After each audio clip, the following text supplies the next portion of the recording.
साथियों नमस्कार। आप देख रहे हैं चैनल बोधि सुविचार। ये संक्षेप में शॉर्ट वीडियो है। दोस्तों, आर्टिकल 19 ये फ्रीडम ऑफ स्पीच है, जो हर व्यक्ति को अभिव्यक्त करने की आज़ादी प्रदान करती है।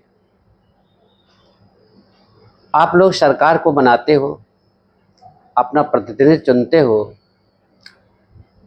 वो इसलिए कि ये प्रतिनिधि जो हम चुन रहे हैं वो हमारा काम करेगा, हमारी देखभाल करेगा, चाहे वो स्वास्थ्य के प्रति हो, चाहे वो शिक्षा के प्रति हो, हर तरह की हमें वो व्यवस्था प्रदान करेगा। लेकिन दोस्तों, क्या ऐसा हो रहा है? आप लोगों को ये सरकार के प्रति आवाज़ उठाना चाहिए। सरकार की जो जिम्मेदारियां हैं वो यदि पूर्ण सरकार नहीं कर रही है तो उसकी आवाज़ आप सभी को उठाना चाहिए। एक्चुअल मालिक आप हैं, सरकार नौकर के रूप में है, और वो उसका उद्देश्य है कि हम जनता की सेवा करेंगे, राष्ट्र को आगे ले जाएंगे, शिक्षा में वृद्धि कर देंगे। तो बहुत सारे मुद्दे हैं, तो इसमें विचार करने की आवश्यकता है। हमारा जो राष्ट्रीय मीडिया है, आप जानते हैं कि वो सही तथ्यों की जानकारी आप तक नहीं पहुंचाता है। वो वही जानकारी प्रदान करता है जो सरकार चाहती है। इसीलिए जो है आपको सही तथ्यों की जानकारी नहीं हो पा रही है। झूठ मूठ की बातें बता करके आपको भ्रमित किया जा रहा है। मीडिया को चाहिए कि सही तथ्यों की जानकारी अपनी जनता को दे, जिससे जनता जागरूक हो, और यदि सरकारें कोई गलत काम कर रही हैं तो वो अपनी बात को सरकार के समक्ष प्रस्तुत करें। आज आप लोग देख रहे होंगे कि एक ऐसा नवयुवकों का संगठन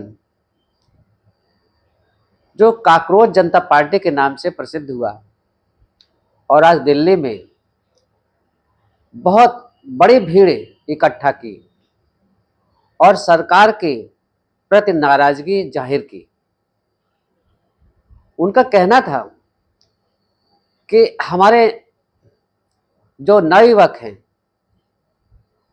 वो बड़ी मुश्किल से शिक्षा प्राप्त करते हैं, और शिक्षा प्राप्त करने के बाद जब वो नौकरी के लिए कहीं एग्ज़ाम देने जाते हैं तो पेपर ही लीक हो जाता है। अभी नीट का पेपर लीक हुआ, तो ये जो गार्जियन हैं वो गार्जियन भी अपनी मेहनत की कमाई जो है वो शिक्षा पर लगाते हैं, लेकिन जब रिजल्ट उनको समय से नहीं मिलता है तो निश्चित ही आक्रोश उत्पन्न होगा ही।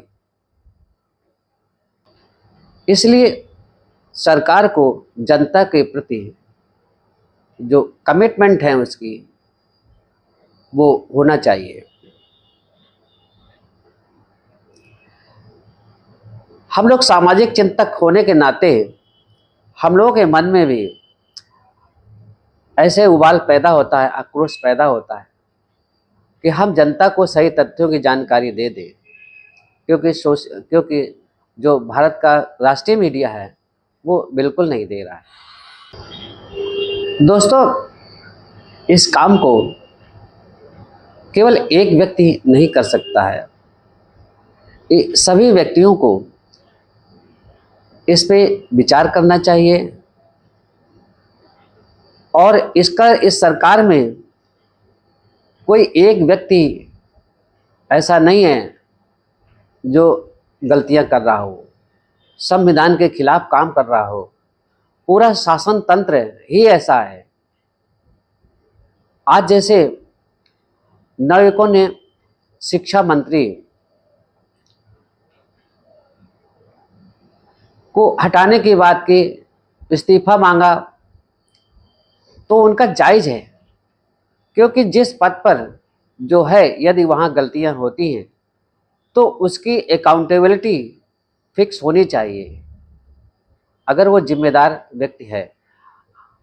अगर जिम्मेदारी वो नहीं निभाता है तो उसे शासन सत्ता से हटा देना चाहिए, दूर कर देना चाहिए, उसका इस्तीफा वो पहले तो वो स्वयं को दे देना चाहिए, अगर नहीं देता है तो जबरनी उसको हटाना ही उचित होता है। तो साथियों, ऐसी अगर सरकारें हैं तो देश बर्बादी की ओर जाता है, हमारे नौजवान निराश होते हैं, हमारे जो गार्जियन हैं वो भी निराश होते हैं। तो ऐसी सरकारों को निकालना ही आवश्यक होता है। धन्यवाद। नमो बुद्धाय। जय भीम।